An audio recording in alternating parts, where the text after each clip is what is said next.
দিন প্ৰচাৰ ও প্ৰসাৰ একমাত্ৰ নবীওয়ালা কাম। এই দিন প্ৰচাৰ ও প্ৰসাৰেৰ ক্ষেত্ৰত প্ৰতিজন মুবাল্লিগ, প্ৰতিজন দায়ী, প্ৰতিজন আলিম, প্ৰতিজন খতিব নবীওয়ালা চৰিত্ৰ, নবীওয়ালা আদৰ্শ গঠন কৰিব লাগিব।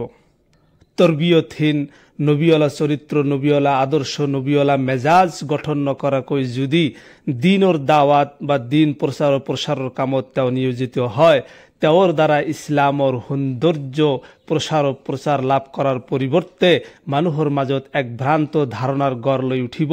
বক্তাজনৰ তৰ্জন গৰ্জন, অশালীন ভাষা প্ৰয়োগ, কটু মন্তব্য, তুচ্ছ তাচ্ছিল্যমূলক বক্তব্য, অপমানজনক কথা ইত্যাদিবোৰ একান্ত ব্যক্তিগত বা বংশগত আচৰণহে।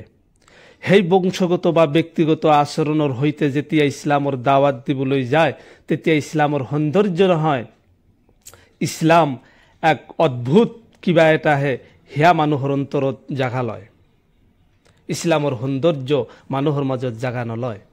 আমি বৰ কোন হওঁ? আল্লাহ তাআলা আখিৰি নবী মুহাম্মদুৰ ৰাসূলুল্লাহ সাল্লাল্লাহু আলাইহি ওয়াসাল্লামক কৈছে, ফাযাক্কিৰ ইন্নামা আনতা মুযাক্কিৰ লাস্তা আলাইহিম বিমুসাইতিৰ। এতেকে হে নবী, আপুনি উপদেশ প্ৰদান কৰি থাকক, আপুনি তো মাথোন এগৰাকী উপদেশদাতাহে। আপোনাক সিহঁতৰ ওপৰত শক্তি প্ৰয়োগৰ কৰ্তৃত্ব দিয়া হোৱা নাই। উৰ্দু তৰ্জমাবোৰত দাৰোগা শব্দ ইউজ কৰা হৈছে, যে আপোনাক সিহঁতৰ ওপৰত দাৰোগা বনোৱা হোৱা নাই, যে আপুনি লাঠি চাৰ্জ কৰি, আপুনি ধমকি দি, আপুনি অশালীন মন্তব্য কৰি, অশালীন ব্যৱহাৰ কৰি, আপুনি কুটু মন্তব্য কৰি, অপমানজনক কথা কৈ মানুহক আপুনি দিন মানাবলৈ বাধ্য কৰাব। হযৰত নূহ আলাইহিস সালাম যেতিয়া তেখেতৰ জাতিক দাৱাত দিছিল, তেখেতৰ জাতিৰ নেতাসকলে কৈছিল, ইন্না লানাৰাকা ফি যালালিম মুবিন, নিশ্চয় আমি তোমাক স্পষ্ট ভ্ৰান্তিৰ মাজত পৰি থকা দেখিছো, গুমৰাহীৰ মাজত দেখা পাইছো। গুমৰাহ বুলি গালি দি দিলে। হযৰত নূহ আলাইহিস সালামে কি খং কৰিছিল?